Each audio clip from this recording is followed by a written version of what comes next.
Make sure you guys hit the subscribe button if you guys are enjoying the content that we're throwing up. And make sure you guys hit the like button if you enjoy the video. And yeah, let's begin. Okay, so we are getting back into Shazam. Yes, we are getting back into Shazam. It's been a long time since we covered this. And the only reason why we're even covering it now is because what's getting ready to go on. Shazam is about to get really awesome. Yeah, no spoilers.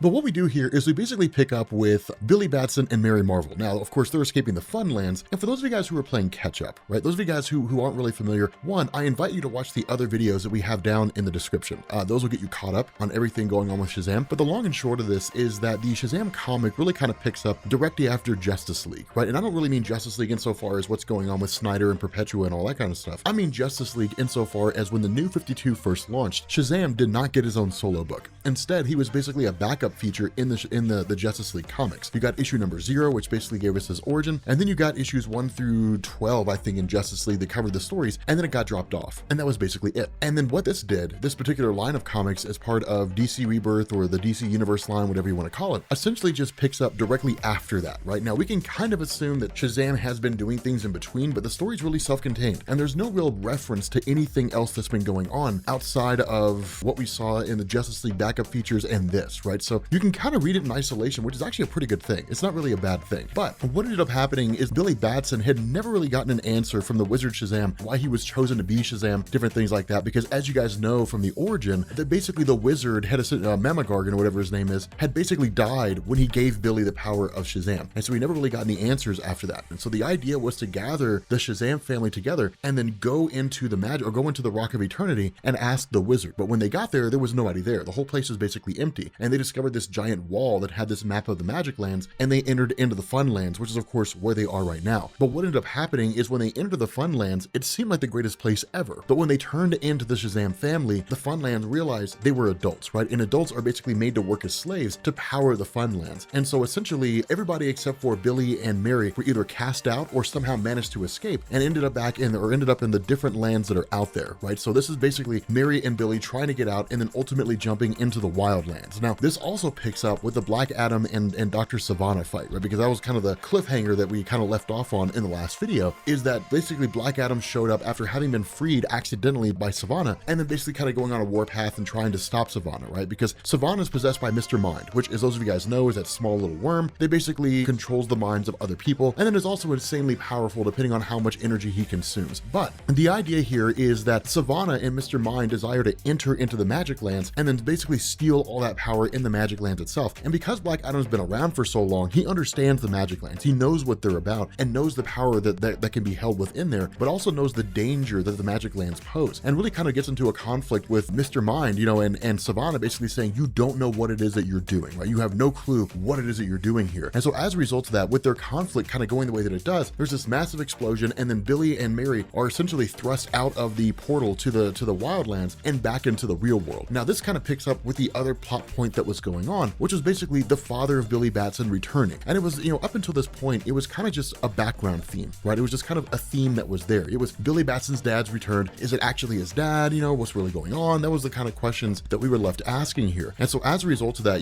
Billy basically rushes downstairs alongside Mary, and then you have Victor and you have Rosa, their adoptive parents, who basically say, like, Billy Batson, there's a man here to see you. And Billy realizes that it's basically his dad. And so the two of them have this really, really heartfelt conversation, and it's really emotional. And this is one of the great things about Jeff Johns' writing. He's exceedingly good at this, at taking situations and really kind of drawing out the emotional element of them. But what ends up happening is basically you kind of get this partial explanation insofar that Billy Batson was basically born in Zumbrota, Minnesota, and Billy's grandfather didn't like his dad. And so the initial idea was that his grandfather was going to try to separate Billy's mom and Billy from Billy's dad. And so as a result of that, Billy's mother and father basically absconded, right? They kind of took off and they ended up going to Philadelphia after Billy was born and then just kind of made a life on their own. The issue with this is that things more or less kind of went belly up. Now, this is where things get a little bit murky, because if you go and you read the New 52 origin from Justice League number 0, it's basically the idea that Billy Batson's parents died.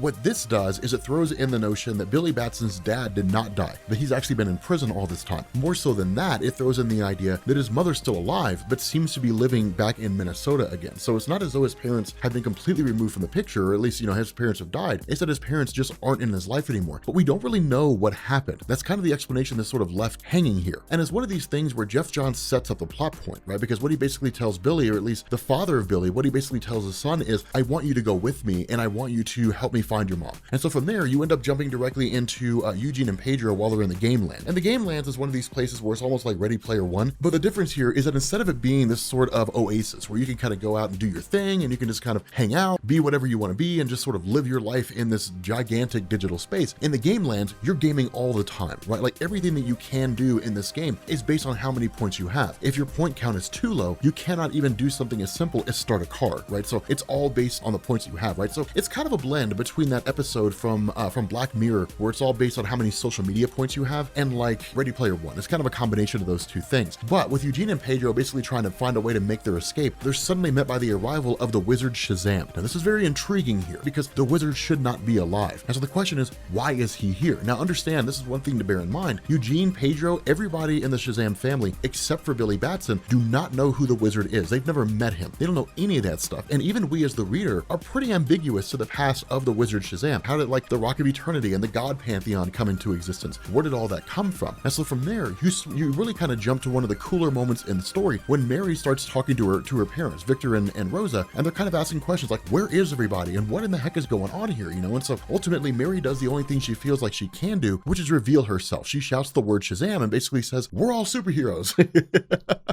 All of us kids are superheroes. And this is a badass moment. Like, it's pretty cool, right? It's one of the coolest moments coming out of the story because it's like, okay, so like basically she reveals herself to them, and it's kind of one of the things that we'd always sort of known, but one of the things that really went on here is that Billy did not want to tell his parents about all this. Mary's response was, we need to tell them because they're our parents, they love us, they deserve to know. Billy's response was, they don't need to know.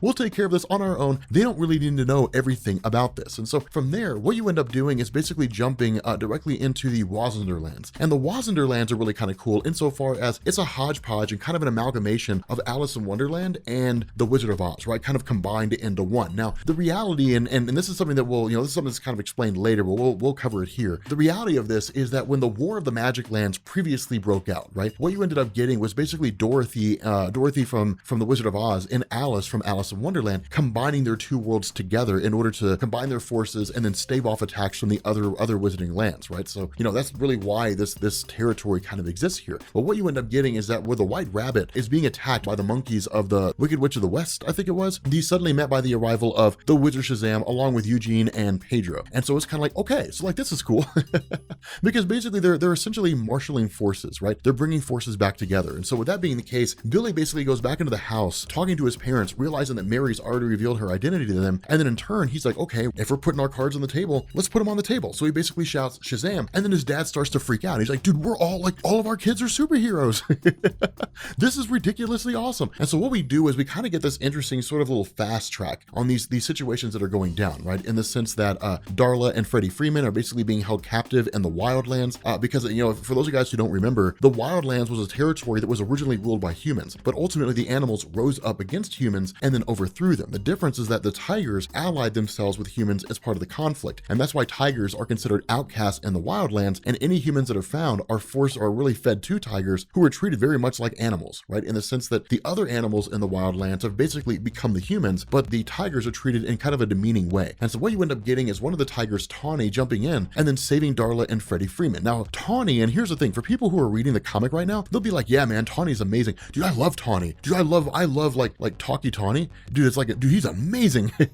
I'm pretty sure it's a dude, but like, it's cool. Like he's one of the cooler characters. But basically he saves Darla and Freddie, and then essentially like when they try to make their escape, they end up crashing down into the Darklands. And the exact same thing goes on with Billy Batson. Billy Batson, trying to make his way and basically save the rest of the Shazam family after spilling the beans to his parents, ends up in the Darklands as well. And so what ends up happening here is you end up having him kind of making his way through there in this area that's really sort of murky, right? And pretty creepy, in terms of it being like a series of cemeteries and so on and so forth. But then he's suddenly met by the arrival of a ghost, right? Who's bearing the Shazam crest. And that's kind of the cool thing about it, because as he talks talks to this ghost. This ghost is like, well, we here as part of our family basically shepherd the living who stumble across this realm back to the world they're supposed to be in, right? Back to the place they're supposed to be if for some reason they fall through here. And this is important because one of the things that this really establishes is that Billy Batson and the Shazam family were essentially the only ones who didn't know about the Wildlands, right? Those individuals who were part of the other realms of the Wildlands were aware of the other realms in the Wildlands, right? So the people in the Wildlands were, I guess, really the Magic Lands, but the people in the Wildlands are aware of the people in the Darklands. People in the Darklands are aware of people in the Wazanderlands. Everybody knows about everybody else, but the Shazam family doesn't know any of this stuff. But regardless of the scenario, what you end up having is basically Billy Batson talking to this sort of essence who essentially says, hey, look, in order to help you, I need you to help me. I need you to bring me back to the world of the living. And so as soon as that happens, this other corpse basically pops up. And what this is, at least what it looks like, is the original Captain Marvel family from like back in the day. That's kind of how it looks. There's no real indication that it is, aside from like the costumes that they're wearing. But ultimately, this Captain Marvel Senior is basically like, go to the bell tower. Go to the bell tower, that'll take you where you need to go. And then he kind of chastises his son, right? He's like, you were trying to get somebody to bring you back from the dead, weren't you? Like, that's exactly what you were trying to do. And his son's like, yeah, man, so that's just kind of my thing. That's what I do. But it's kind of interesting because when this happens, this really kind of coincides with Billy Batson's father believing that Billy doesn't want to see him, believing that Billy doesn't want to have anything to do with him. And so because of that, he really just kind of goes about his own thing and really kind of comes across some diner where a father and son are sharing a milkshake and just this really sort of wholesome moment when suddenly Black Adam comes out of nowhere after basically being taken by Dr. Sivana. Now, the kind of deal that was worked out here is a loose deal insofar as Dr. Sivana and Mr. Mind basically tell Black Adam, so long as you work with us, we will not destroy Kahndaq. Once I attain absolute power, Kahndaq will be safe. And one of the things to understand about Black Adam is he doesn't care about anything except for Kahndaq. The world can burn around him, but as long as Kahndaq is fine, everything's okay. It's all he cares about. And so it's kind of a cool moment because when that happens, of course, Billy Batson arrives just in time to save his father where Black Adam goes to kill him. And then when that happens, he starts to recollect on what he was told by the wizard at various points in time. Your connection to your family is what makes you strong. That's what makes you capable, is the ability to expand this power to other people besides yourself. That's what makes you strong, and that's what keeps Black Adam weak. Because at the end of the day, there are some tasks that we undertake that we simply cannot undertake on our own. And that's why Black Adam fails, because he believes he's the only one that can do it, that he cannot rely on anybody else. And so with that being the case, Billy Batson really kind of harkens that and then tells his father, say the magic word. It's Shazam. And then his father says like Shazam, and boom, Billy Batson's dad becomes part of the Shazam family. And can we just say here, the costume looks legit. The gold and the red and the white. He looks like Hulk Hogan, but he looks amazing. And his dad starts freaking out. He's like, what in the hell is going on? Which is exactly what you would expect. And it's kind of funny because when he looks at Billy, he doesn't recognize him as Billy. All he knows him is the superhero Shazam. And so Billy kind of starts to break it down for him and say, hey, look, man, I'm your son. Basically, I gave you a fraction of my power. We got to defeat Black Adam. We've got to be able to take this guy out, right? Because the 7 deadly sins were essentially handed over to Black Adam by Mr. Mind and Dr. Sivana as use them for your own ends, whatever goal it is that you want to achieve. And then, of course, a fight kind of breaks out between these two guys. Now, at the end of the day, with Mary Marvel showing up, remember, the 7 deadly sins are very powerful. And while you do have Billy Batson and you do have Mary Marvel who can kind of hold their own, at the end of the day, their father isn't really familiar with his powers in the way that he needs to be, right? Because he just became the hero. No way he's going to understand everything about becoming Shazam, basically, or part of the Shazam family in the span of like a minute and a half, right? It's just not going to happen. And so because of that, the other part of this, the situation kind of becomes more complicated when Mary Marvel's powers start flickering out and she reverts back to her normal self. Then her powers come back and then Billy's father reverts back to his normal self, right? And so because of this, because the waters are kind of murky and because there's no real clear instance where they can basically defeat Black Adam and the 7 deadly sins, they bail out and they arrive in the Wazanderlands. And so of course they're rescued by the Scarecrow from Alice in Wonderland, the Munchkins from the Wizard of Oz. And once they make it far enough, of course, they come across the Cheshire Cat. Now the Cheshire Cat, of course, is working for the witches at this point in time, which is kind of interesting to see the Cheshire Cat ally itself in that way. And the original Alice in Wonderland, the Cheshire Cat was kind of a neutral party. He was really more entertained than anything else and really seemed to be the only one aside from like the Griffin that really seemed to know what was going on. And it was kind of like, okay, so like this place is, I'm the only one that's got it all figured out, basically. That seemed normal, for lack of a better word. But with that being the case, of course, Billy and them basically come to, and then the Cheshire Cat leaps into action, is ultimately sent away by Mary Marvel. But before it does, it essentially says, the War of the Magic Realms begins now, right? Like the War of the Magic Realms starts now, which is kind of cool. It's interesting insofar as what's going on, but it's not the most intriguing, right? What is intriguing about this is that you have the wizard who shows up to Billy and basically says, the reason why the power powers between your father and Mary Marvel are blinking in and out is because you don't know who your family is. The connection that you share with the members of your family is only as strong as the connection you feel you have with them. And so while you look at Mary and you look at Darla and you look at Freddie and you look at Eugene, you look at Pedro, and you see them as your true family because you guys have such a strong bond, you look at your father and you don't really see him as your actual family, right? Like, you have to make a choice. Which one is it? Is it your father and your mother, or is it everybody else, right? The rest of the Shazam family. And it's kind of nuts. He's like, that's why the power keeps flickering and bouncing around, because your connection's just not that strong. This is how the sharing spell has always worked. Your connection has to be strong. You cannot share it between two different families. And so he's like, this is how it works. It's the way it's always worked. You have to make a choice. And the responsibility here is, if the living lightning is mine to use, then I will decide how it gets used. I don't care about your rules. Your rules are based on how you use the magic. I'm going to make rules based on how I use the magic. And I choose my father and I choose my adoptive siblings as my family. We are the Shazam family. And then in turn, they all have their powers activated and the connection is full on through all of them. It's badass. Like, dude, this full page splash is legit. Dude, it's just like, it's like Shazam and Mary and Eugene and Pedro and all of them. And it's just like, yeah!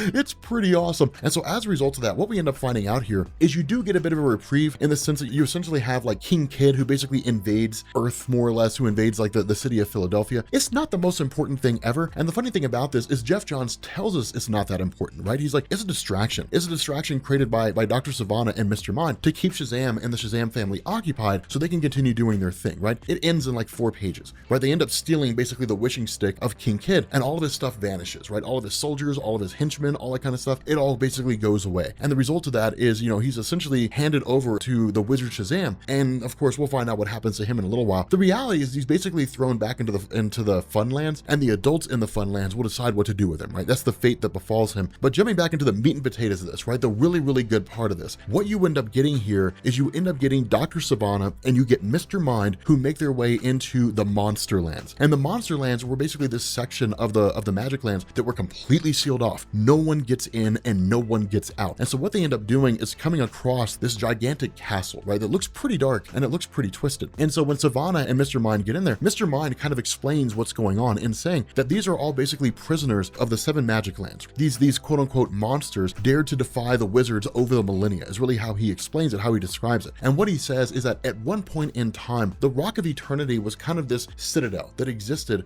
across the Magic Lands, and it was kind of a pilgrimage, right? Like, people could make their way there and they could basically delve in the various magics or learn how to become a magician or how to wield these magical powers by basically going to the council at the Rock of Eternity and then pleading their case and saying like, this is what I want to do, and they'd be judged. Yes, you can. No, you can't. That kind of a thing. But what ended up happening is that with Black Adam doing what he did and essentially betraying the council, that they became a lot more guarded. And so what they did is they essentially stripped all the gods across the multiverse of all their magical energy, hoarded it all to themselves, and then sealed themselves off of the Rock of Eternity from the rest of all existence, so that nobody could usurp their power and use it to try to conquer or destroy the multiverse. And so as a result of that, they've kind of been isolated and they've kind of been removed ever since. And so that's what Mr. Mind is working on here, is basically acquiring all these different monsters and then using them for their own purpose. But the big takeaway here, the big thing that happens here, Sivana notices a door and he says, this door is so small compared to all the others. Who's in there? And Mr. Mind says, someone that we will not be asking to join us. What we have,